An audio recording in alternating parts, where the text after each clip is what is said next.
Baik, selamat datang di video pembelajaran sistem basis data bersama saya Imam Fauji.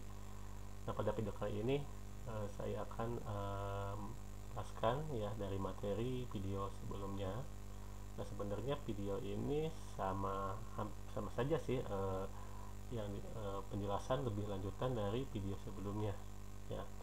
Karena di video sebelumnya sudah membahas mengenai entitas, kemudian atribut, relationship, kemudian notasi-notasinya. Nah, di sini anggap saja video ini sebagai review lebih lanjut lagi dari video sebelumnya ya. Oke, ya, jenis-jenis entitas. Nah, ini sebenarnya sudah saya sampaikan di video sebelumnya ya. Mungkin saya jelaskan kembali ya di video yang sekarang ini. Nah, untuk jenis entitas ini kan ada yang namanya strong entity ya, atau entity saja sih nggak masalah ya.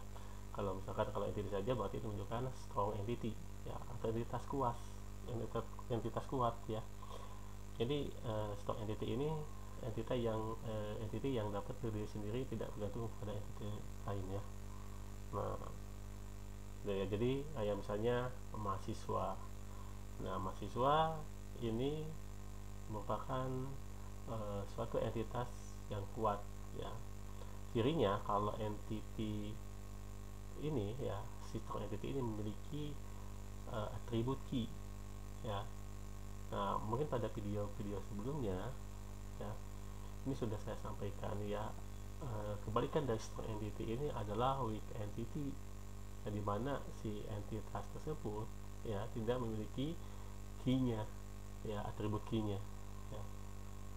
Jadi weak entity yang saya sampaikan di video sebelumnya ya, itu tergantung ya pada entity lain. Kalau ini tidak tergantung ya, jadi bisa berdiri sendiri gitu.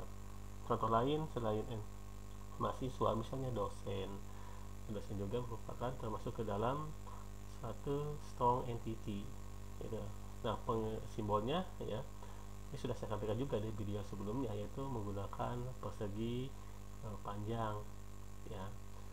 Karena saya menggunakan notasi chain ya, simbolnya seperti ini, persegi panjang ya. Kemudian dikasih nama ya di simbolnya ini ya, mahasiswa gitu. Nah, kemudian ini ya, kebalikan dari yang tadi ya, strong entity ini sudah sampaikan juga. Jadi weak entity berarti yang bergantung pada strong entity atau entity lainnya ya. Misalkan kayak orang tua.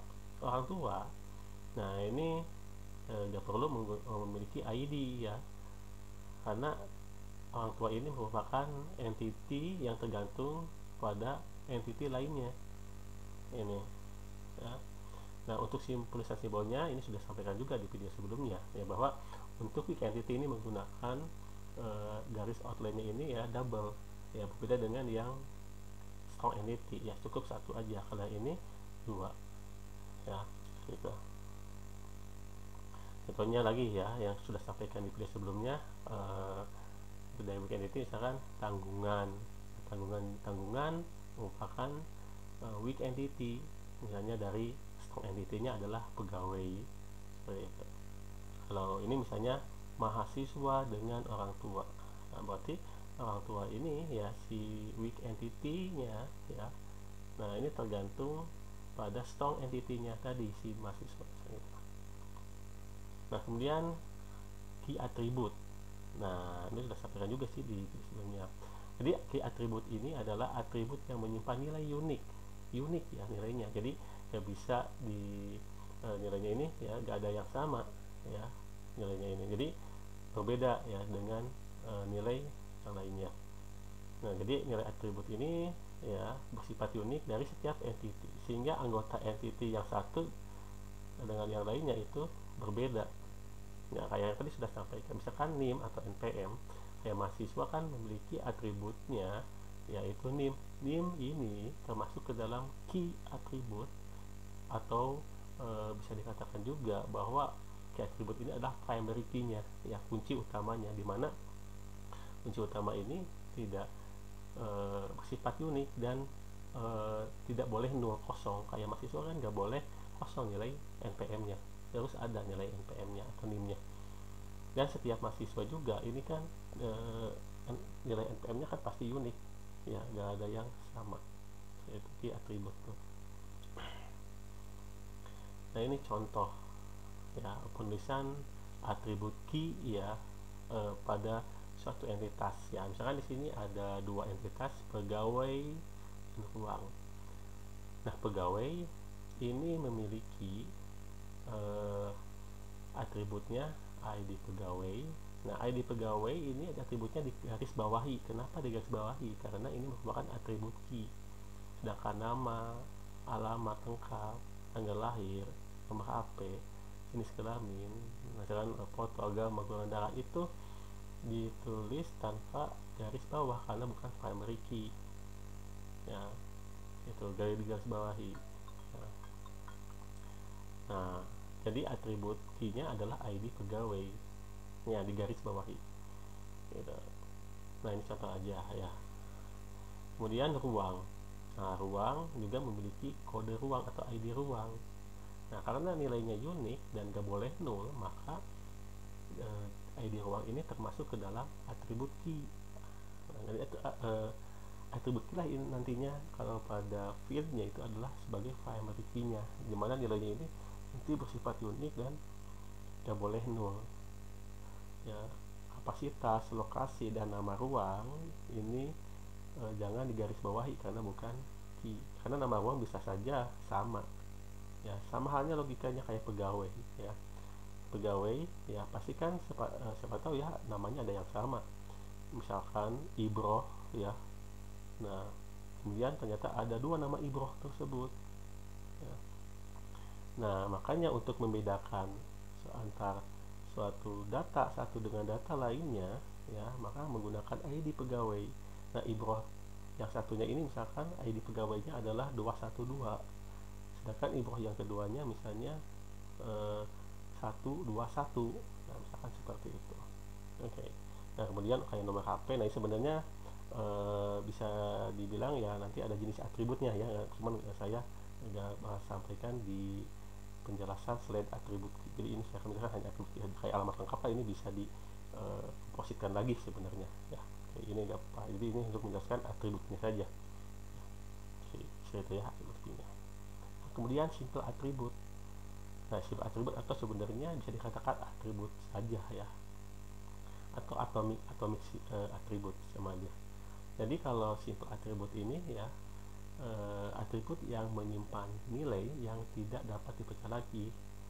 Contoh lah misalnya kayak semacam jenis kelamin ya. Jenis kelamin kan ini gak bisa dipecah lagi ya. Kemudian misalnya jalan ya. Nah, jalan kan tidak bisa dipecah lagi kecuali alamat. Nah kalau alamat sebenarnya ini bisa dipecah lagi. Kalau simple atribut atau atribut tidak bisa dipecah lagi. Nama apakah bisa dipecah lagi? Bisa ya. Jadi sebenarnya nama tidak termasuk ke dalam simple atribut sebenarnya. Ini sebenarnya bisa dipecah lagi sebenarnya.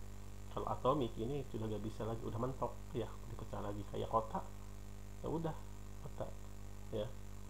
Jadi kalau alamat kan bisa jadi jalan dan kota.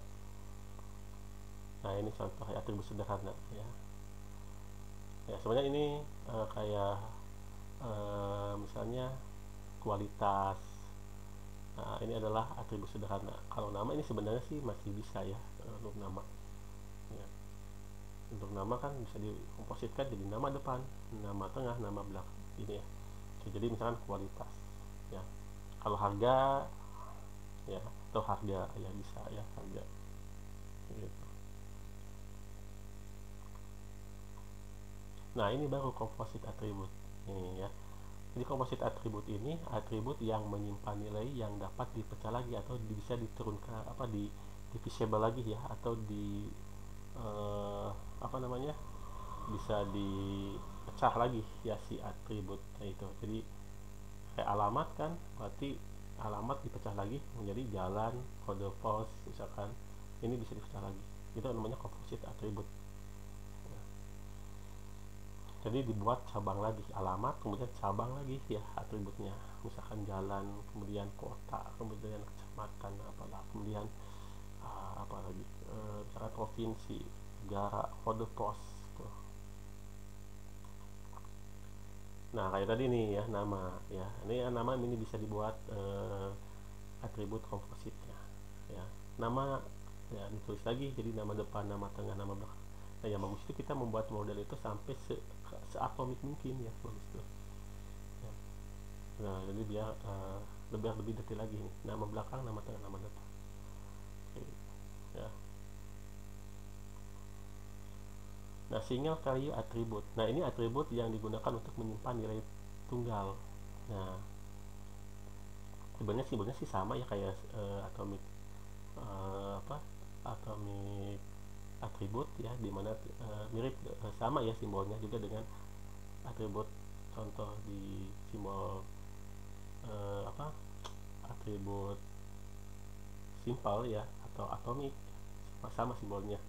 Cuman kalau dari segi nilainya ya, kalau single value seperti ini nilainya ini hanya tunggal, gak bisa lebih dari satu. Contoh kayak jenis kelamin misalkan Doni, jenis kelaminnya apa, pria, kemudian wanita, ya gak mungkin lah. Jadi hanya satu nilai saja, yaitu misalkan pria, atau misalkan wanita, tapi kan namanya Doni gak mungkin ya gitu ya.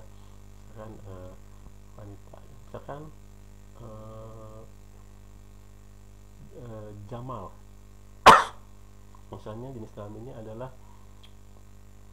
pria. Nah jadi gak bisa kedua-duanya, hanya salah satu nilai saja ya yang harus dimasukkan. Ini single value atribut. Nah kebalikannya ini adalah multi value atribut. Kalau multi value atribut, jadi nilainya ya, nilai si atributnya ini bisa lebih dari satu ya. Nah ini menggunakan, udah saya sampaikan ya di video sebelumnya, ini menggunakan list outline-nya ini double ya. Kayak misalnya nomor HP, kemudian apalagi yang kira-kira yang nilainya bisa lebih dari satu, gelar ya, gelar juga S1, S2, S3 itu kan bisa lebih dari satu ya, nilainya. Nomor HP kan bisa saja orang kan memiliki nomor HP-nya lebih dari satu ya, seperti itu multi value. Jadi simbolnya menggunakan garis double ya, jadi double line ya, outline-nya ya. Nah ini contohnya ya, gelar ya, contoh gelar termasuk ke dalam multi value. Kalau agama kan berarti ini bukan multi value ya, single ya. Gak mungkin si pegawai tersebut yang memiliki dua agama, jadi pilih salah satunya aja. Tanggal lahir juga gak mungkin ya, mempunyai dua tanggal lahir, jadi single. Jadi yang di sini yang gelar ini adalah multi value attribute gitu. Nah derived attribute, nah ini menggunakan simbol garis terputus-putus ya, jadi bukan solid. Jadi kalau derived attribute ini ya, atribut yang menyimpan nilai-nilai yang tidak harus disimpan. Jadi artinya kayak gini ya maksudnya. Jadi nilai atribut tersebut ini diturunkan berdasarkan pengolahan atribut lainnya ya, atau pada tabel atribut lainnya. Nah sebenarnya ya, atribut derived attribute ini boleh tidak dimasukkan sebenarnya ya gitu. Nah misalnya kayak usia ya, itu kan merupakan derived atribut atau atribut yang diturunkan dari mana, misalnya dari tanggal lahir ya, dari tanggal lahir si pegawai itu akan menghasilkan ya suatu proses pengolahan yaitu usia. IPK juga ada yang merupakan derived atribut. Dari mana, dari atribut mana, dari misalnya IPK dari tabel penilaian, misalkan dari tabel nilai misalnya. Nah itu kan adalah derived atribut ya. Jadi nilainya ini ya, nah, secara otomatis ya diturunkan dari atribut lain. Jadi kita gak ngisi seenaknya saja ya, usia ya, misalkan lahirnya misalnya tahun 88 ya, kita seenaknya aja ngisi usianya ini misalkan 80 tahun gitu ya. Enggak, ini secara otomatis mungkin nilainya ini akan diturunkan dari tanggal lahir itu ya, perhitungannya dari proses pengolahan. Jadi IPK juga gitu ya, dari suatu proses pengolahan atribut lainnya. Jadi kita gak perlu ngisi IPK misalkan sekian berapa, enggak gitu ya. Yaitu derived atribut. Jadi menggunakan simbolnya adalah terputus-putus. Itu harus dibedakan ya, atribut satu dengan atribut yang lainnya ya. Kalau misalkan di repeat berarti putus-putus. Kalau misalkan yang multi value berarti kan outline-nya double garis ya, double line gitu. Nah seperti ini ya. Oke, nah ini contoh atribut dari repeat ya. Kayak umur ini berarti diturunkan dari tanggal lahir si pegawai gitu. Ya, gitu. Nah ini kalau buatkan contoh dari atribut dan entitasnya ya. Kalau nama atribut misalkan kayak atribut simple jadi ya, atau atomic atribut itu gak perlu menggunakan double garis, kemudian garis putus-putus, kemudian tidak perlu ada percabangan atribut lagi ya. Jadi cukup elips saja ya, tanpa ada garis bawah itu kalau yang simple. Tapi kalau menunjukkan bahwa itu adalah key atau primary key atau atribut kunci, itu harus di garis bawahi ya si namanya. Misalkan kayak npm berarti harus digaris bawahi ya. Kemudian nama atribut yang bernilai ganda multi value menggunakan double garis ya, tadi udah sebutkan ya. Kalau misalkan atribut tersebut bisa dikompositkan lagi, biasanya kan sebelum kita menentukan komposit atau bukannya, bisa kita cek dulu ya. Misalkan kayak nama, kira-kira nama ini bisa dipecah lagi enggak? Kalau bisa berarti bukan simple jadinya ya, jadi komposit nama. Jadi misalnya nama tersebut ya ada nama depan, nama belakang, nama depan, nama tengah, nama belakang, misalkan seperti itu. Kemudian kita cek lagi ya, misalkan apakah nilai tersebut ini nantinya diturunkan dari atribut lain atau bukan. Kalau ternyata diturunkan ya, atau dari pengolahan atribut lain, itu bisa dijadikan sebagai atribut derivatif ya, gitu. Ya. Kalau misalkan nama kira-kira bisa diturunkan enggak ya. Kalau misalkan IPK, oh IPK iya ya, kita gak sembarang isi ya. Jadi ini nilainya diturunkan dari atribut lainnya ya, gitu. Nah, kalau nama entity sudah saya sampaikan tadi ya, menggunakan persegi panjang diberi namanya apa ya, misalkan mahasiswa atau pegawai atau karyawan gitu. Nah kemudian jenis relasi, nah ini juga sudah saya sampaikan ya di video sebelumnya. Jadi relasi ini untuk menghubungkan antar entitas secara umum ya, baik itu entitas yang strong entity maupun ini. Tapi kalau di video sebelumnya kan sudah dibahas ya, bahwa kalau kita menggunakan relasinya yang kalau misalkan kita menggunakan weak entity ya, lebih baik relasinya menggunakan relasi yang weak entity yang double line gitu ya. Oke, jadi kalau weak entity kan di video sebelumnya sudah dibahas ya, bahwa simbolnya itu persegi panjang ya, double garis kayak gitu. Jadi yang dimaksud dengan relasi ini kan hubungan antar dua atau beberapa entitas. Jadi bisa lebih dari satu ya. Ingat ya, lebih dari satu. Jadi gak hanya satu entitas saja. Misalkan misalkan pegawai dengan mobil ya. Pegawai memiliki mobil. Nah, bisa juga pegawai ini berrelasi juga dengan ya pegawai lainnya. Bukan dengan entitas lainnya. Misalkan pegawai dengan mobil, pegawai dengan misalkan akses login misalnya. Ini bisa direlasikan, jadi berarti ada dua relasi, yaitu pertama pegawai berrelasi dengan si mobil ya, si pegawai berrelasi dengan akses login misalnya seperti itu.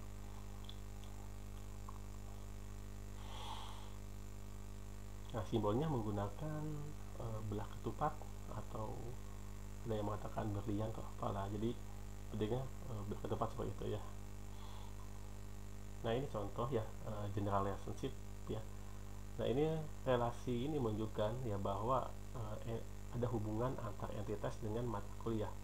Nah makanya relasinya apa? Ini mahasiswa dengan mata kuliah, berarti yaitu KRS ya. Nah jadi mahasiswa ini ya mengambil KRS ya pada mata kuliah.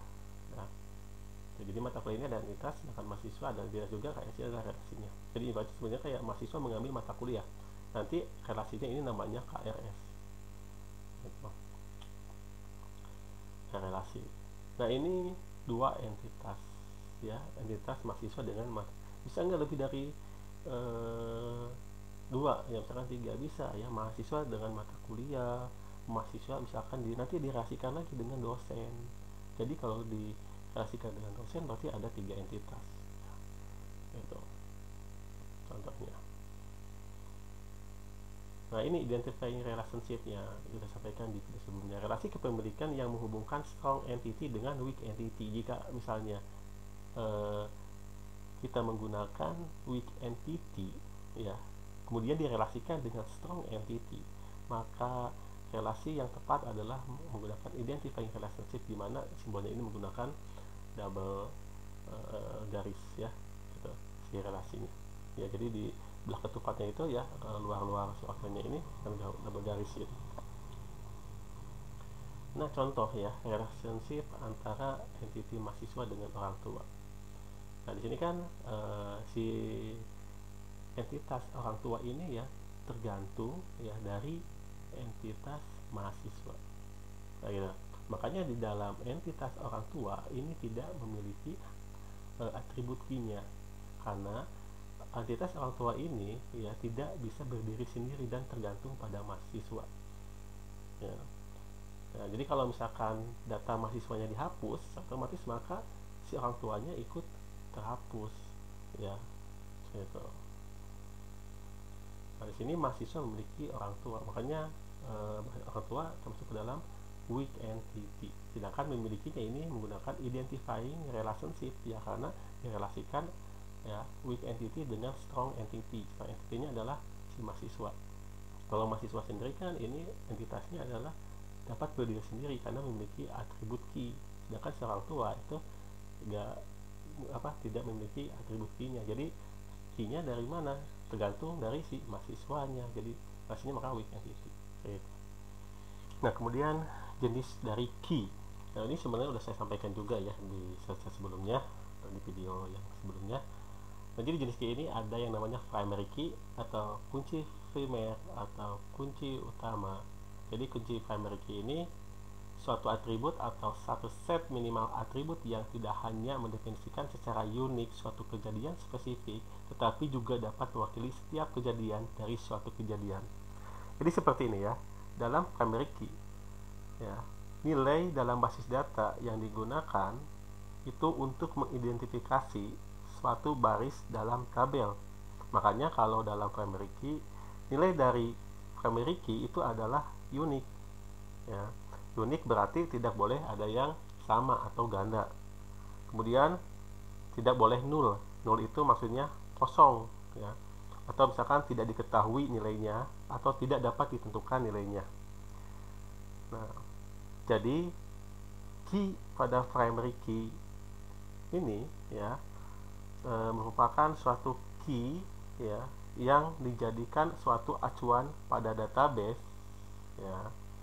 Nah, untuk mengidentifikasikan suatu baris di dalam suatu tabel. Makanya setiap tabel ini dapat memiliki satu atau lebih kandidat key, sebenarnya nanti akan dibahas ya. Jadi cirinya ini aja untuk mempermudah primary key ini ya, si atributnya ini adalah unik atau tidak boleh berganda, kemudian tidak boleh nul ya atau kosong ya. Itu adalah ciri dari primary key gitu. Ya, kayak tadi yang sudah sampaikan, mahasiswa atribut key-nya atau primary key-nya adalah apa? NPM, NIM, itu adalah kunci primary key. Ya, sorry, kok kunci primary key ya? Primary key atau kunci utamanya, kunci primer. Gitu.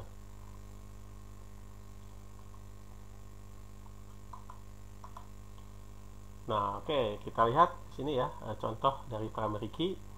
Nah, contoh di dalam suatu tabel pegawai, nah ini memiliki atribut misalnya nomor induk, nomor KTP, nama tempat lahir, kemudian tanggal lahir, alamat, dan kota. Nah, kalau kita analisa ya, nomor induk dan nomor KTP ini adalah bisa dijadikan sebagai kandidat key. Kandidat key ini adalah kunci calon yang akan dijadikan sebagai primary key. Jadi kita pilih ya, mau yang mana ya, nomor induk atau nomor KTP ya, yang mau jadikan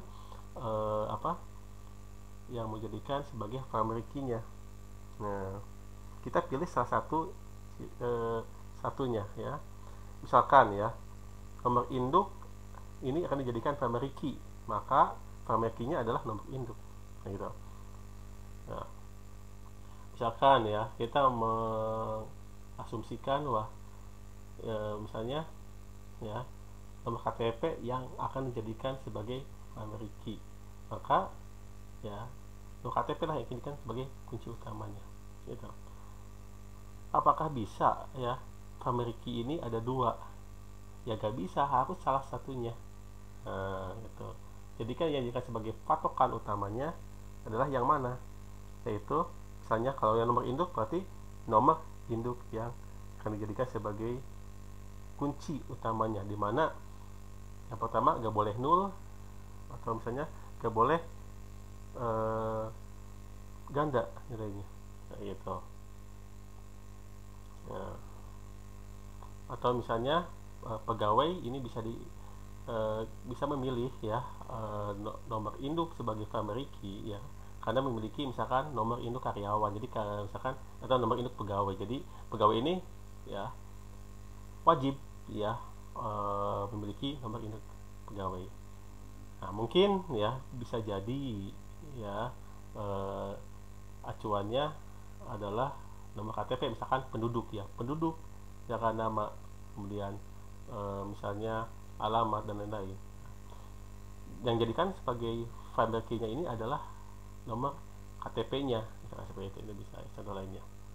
Nah, contoh lagi di sini ada suatu tabel ya, di mana ada tabel pesanan ya, sebagai entitasnya adalah pesanan, barang pesanan ini adalah entitas juga, di mana saling berelasi ya. Nah, jadi yang dimaksud dengan pesanan di sini ya, kalau kita lihat ya, nomor pesanan misalkan 1071, tanggal pesanan misalkan 1 Januari 2003. Kemudian nomor pesanan 1072 ya, kemudian tanggal pesanan 30 Juni 2003. Di bank pesanan, nah untuk nomor pesanan misalkan 1071 pensil, nah kemudian jumlah 100, kemudian 1071 pesanan. Benar. Jadi kalau kita lihat sini ya, bahwa dalam satu pesanan ini bisa memiliki beberapa barang kayak gitu ya. Karena kita lihat di barang pesanannya kan ada 1071 pensil, 1071 penggaris gitu ya. Nah, kalau kita lihat di sini, mana yang jadikan primary key yang unik ya, di pesanan ya, yang jadikan primary key-nya adalah 1071 1072, itu adalah nomor pesanan kayak gitu. Jadi tabel pesanan ini memiliki primary key-nya adalah nomor pesanannya gitu. Apakah nomor pesanan di barang pesanan ini adalah nomor pesanan si primary key-nya? Bukan ya. Nah, bisa jadi nah untuk barang pesanan ini bukan nomor pesanan ya, tapi nomor pesanan ini adalah primary key-nya punya siapa? Si tabel pesanan. Jadi bukan primary key-nya, bukan primary key si barang pesanan, tapi primary key-nya tabel pesanan gitu ya. Kemudian foreign key. Nah, foreign key ini adalah satu set atribut atau set atribut sebagai key penghubung kedua tabel. Nah, jadi sebagai key penghubung foreign key ini, dan melengkapi satu relationship atau relasi atau hubungan terhadap primary key yang menunjukkan ke induknya. Jadi bisa dikatakan juga ya bahwa dikatakan bahwa foreign key ini adalah sebagai kunci asing ya. Nah, foreign key ini berlaku dalam pengolahan relasional database ya. Jadi bisa dikatakan sebuah atribut atau gabungan atribut ya, yang terdapat dalam satu tabel yang digunakan untuk menciptakan suatu relasi ya antara dua tabel gitu. Nah, misalnya jika sebuah primary key terhubung ke tabel lain atau ke entitas lain, maka keberadaan primary key ini pada entity tersebut ini disebut sebagai foreign key ya. Jadi kunci asing ya. Jadi kunci tersebut ya dari key yang lain ya. Nih. Nah, contoh ya. Nah, ini contoh ya, sudah dalam bentuk database fisik di mana ya ada dua entitas atau dua tabel. Di sini ada tabel mahasiswa dan tabel mata kuliah, atau entitas mahasiswa dan tabel mata kuliah. Kalau kita lihat, mahasiswa ini memiliki atribut yaitu NIM, ya, nama, alamat. Nah, ini sebenarnya atribut yang dimiliki si mahasiswa itu, ya, bukan ID matkul, ya. Nah, atribut yang dimiliki si mahasiswa ini adalah NIM, nama, dan alamat. Begitu. Sedangkan si mata kuliah atributnya adalah ID matkul, NM underscore matkul, dan ini JML SKS, yaitu jumlah SKS maksudnya. Nah, ini adalah atribut yang dimiliki mata kuliah.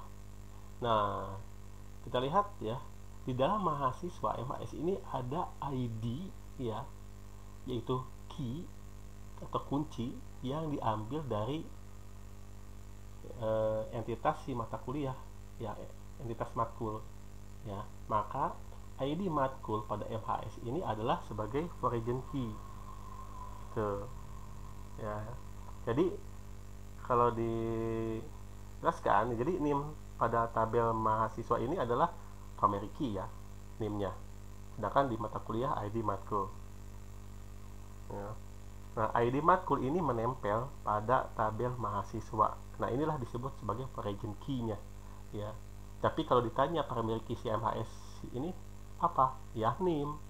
Foreign key-nya yang mana? ID matkul. Kenapa ID matkul? Karena ID matkul ini, ya, itu key yang diambil dari matkul, ya, dari entitas matkul, ya, dimana ID matkul di entitas matkul ini adalah sebagai primary key, ya. Betul, ya. Makanya ID matkul yang menempel pada tabel mahasiswa ini disebut foreign key. Nah, biasanya tabel yang berisi foreign key ini sebagai tabel anak, karena tabel tersebut ini mengait pada tabel lain, ya. Sedangkan tabel yang terkait, ini sebagai tabel induk, ya. Jadi mahasiswa ini bisa dikatakan sebagai tabel anak, ya, sedangkan matkul ini adalah sebagai tabel induk kalau gitu. Jadi ini mengarah ke mana, ya, si ID matkul ini kan ke entitas, ya, gitu. Jadi foreign key ini merupakan key tamu, ya, kunci tamu, ya, dari primary key-nya punya si matkul, ya, gitu. Ini, ya, jadi kalau misalkan karena yang key asli dari CMHS ini adalah NIM, ya. Jadi kalau ditanya atribut mahasiswa ini NIM, nama, alamat, sedangkan ID matkul itu adalah foreign key-nya, ya, gitu.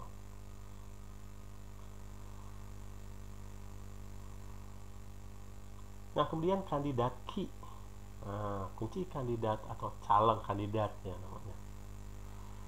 Oke, jadi kandidat key.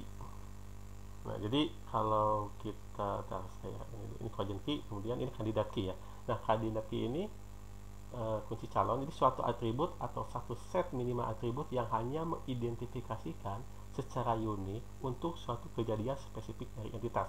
Jadi kandidat key ini harus memenuhi syarat.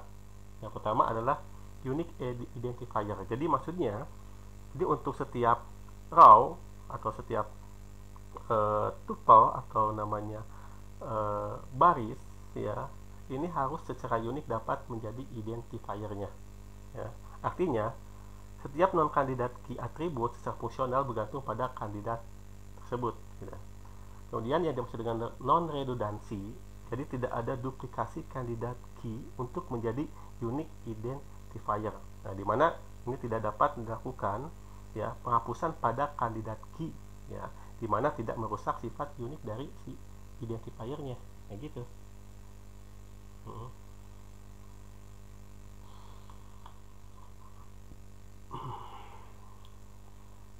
Oke, contoh, ya, ini, ya.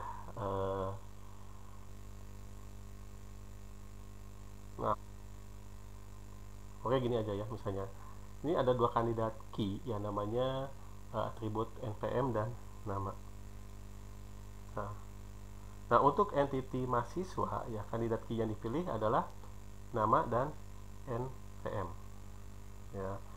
Nah, jadi, ya, secara fungsional, ya, atribut nama, ya, ini bisa dijadikan sebagai key, ya, kandidat key-nya, dan NPM kandidat key-nya.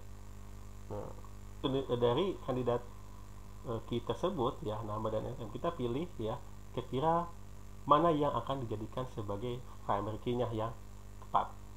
Nah, kalau nama kan itu nggak mungkin ya, karena setiap orang bisa memiliki nama yang berbeda. Tapi kalau NPM itu ya nggak mungkin ada yang sama, maka pilih primary key sebagai uh, kuncinya ya, kunci utama. Jadi NPM sebagai primary key-nya. Jadi sedangkan nama tadi ada dilihat sebagai alternatif. Nah, ternyata nama ini bisa memiliki nama yang sama, sedangkan NPM tidak. Jadi pilih primary key. Tadinya kandidat key-nya adalah NPM dan nama. Maka yang dipilih adalah primary key-nya. Oke. Ya, jadi nama kandidat berarti calon, belum jadi key-nya ya. Tapi yang sudah jadikan dipilih berarti kita pilih primary key-nya, yaitu NPM gitu.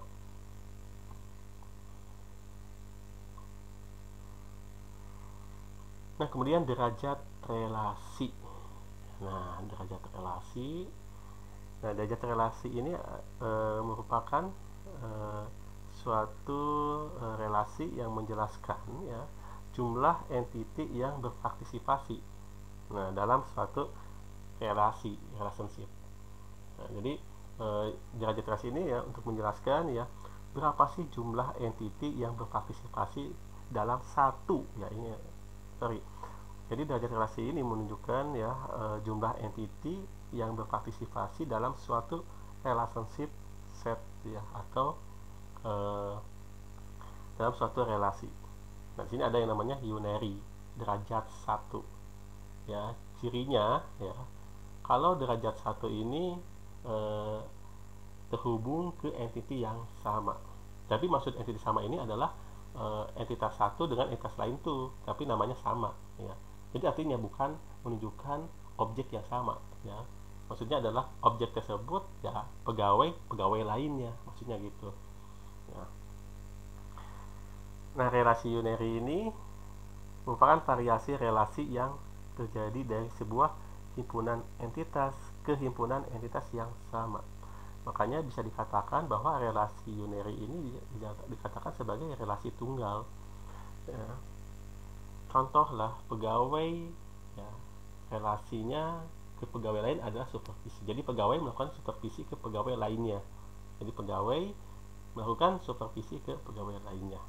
Nah, gitu. Jadi maka untuk pemodelannya adalah unary ya, menggunakan unary. Jadi pegawai supervisi pegawai. Jadi kita gak perlu ya membuat entitasnya double ya, entitasnya sama ya, maksudnya sama dalam artian ya kita tulis lagi pegawainya. Jadi enggak, jadi buat unary, jadi relasi tunggal, atau itu bisa dikatakan bahwa relasi bersifat rekursif ya, rekursif relationship atau reflective relationship ya.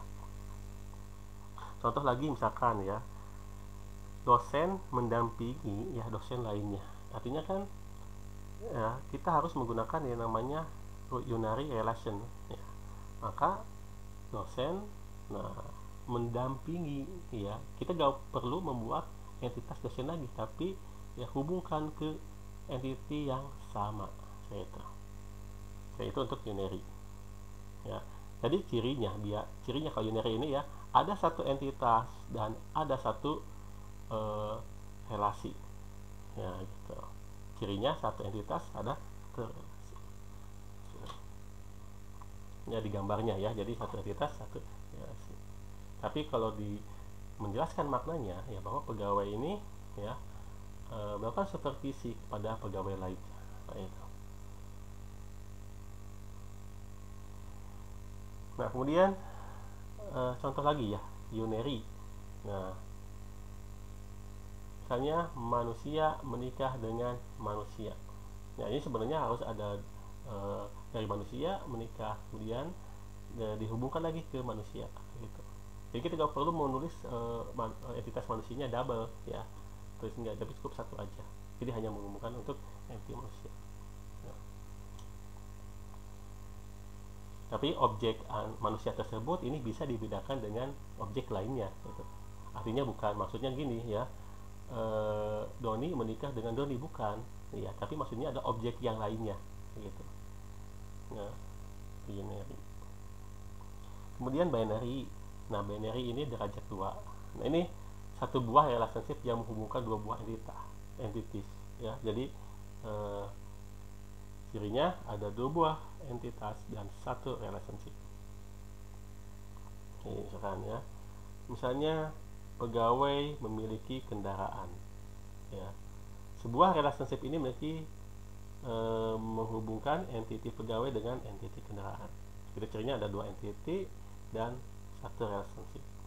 Nah, bisa dikatakan bahwa binary relationship ini ya, model relationship antara instance dari suatu tipe entitas, 2 entitas ya, yang sama ya. Nah, ini relationship ini biasanya paling umum digunakan dalam pembuatan model data. Kayak misalkan mahasiswa dengan mata kuliah, itu ya sederhana, itu ada termasuk ke dalam binary. Jadi relasinya ya pegawai mahasiswa dengan mata kuliah. Atau bisa dikatakan juga relasi binary ini relasi yang terjadi antar 2 entitas yang berbeda ya. Nah, relasi ini memang banyak digunakan ya sebenarnya ya, kayak secara sederhananya ya, banyak yang sering digunakan ya, pegawai dengan kendaraan misalnya. Lalu kendaraan dimiliki oleh pegawai, itu binary ya. Cirinya ada 2 entitas dan 1 relasi. Kemudian ternary relationship atau bisa dikatakan sebagai relasi n-nary ya, n dikatakan ya. Sebenarnya sih lebih tepatnya sih kalau menurut saya ya, penjelasan yang lebih tepat menurut saya adalah n dari ya, jumlah n maksudnya adalah relasi dari n tersebut itu bisa lebih dari 2 ya, 3, 4 atau 5 sebenarnya ya. Kalau ternary, kalau misalkan dispesifikan lagi, ternary ini menunjukkan derajat 3 ya. Tapi kalau lebih sederhana sih disingkat n-nary aja ya. Jadi n-nya berapa? Kalau 3 berarti ternary gitu. Jadi relasi untuk ternary ini relasi untuk menghubungkan dari 3 entitas yang dimasukkan ke relasi multi entitas gitu. Jadi n ini bisa menunjukkan secara lebih jelas bahwa ya berapa entitas yang berpartisipasi dalam sebuah relasi tunggal gitu. Nah, sebenarnya sih kalau bentuk relasi semacam ini ya, si ternary ini ya, ini memang sebisa mungkin sih perlu dihindari ya, karena akan mengaburkan derajat relasi yang ada gitu, dan menyebabkan nanti pengen database akan semakin kompleks gitu. Ya, misalnya kayak gini ya, pegawai dengan proyek yaitu kan memiliki relasi bekerja ya. Jadi pegawai ini bekerja di suatu proyek ya. Nah, pegawai ini bekerja di kota mana ya. Nah, kemudian proyek ini dikerjakan di kota yang mana gitu. Karena ini akan menjadi lebih kompleks. Bisa jadi ya mungkin ada entitas lagi ya. Jadi misalkan ada 4 entitas, kemudian ada 1 relationship. Bisa itu kalau n-nary. Kalau ini kalau derajat 3 berarti hanya 3 entitas ya yang berelasi ya gitu. Dan relasinya hanya 1 itu ternary. Oke. Nah, oke. Cukup sekian ya video pembelajaran IRD ya. Saya undur diri, sampai ketemu lagi di video berikutnya, yaitu di video masih lanjutan di IRD-nya.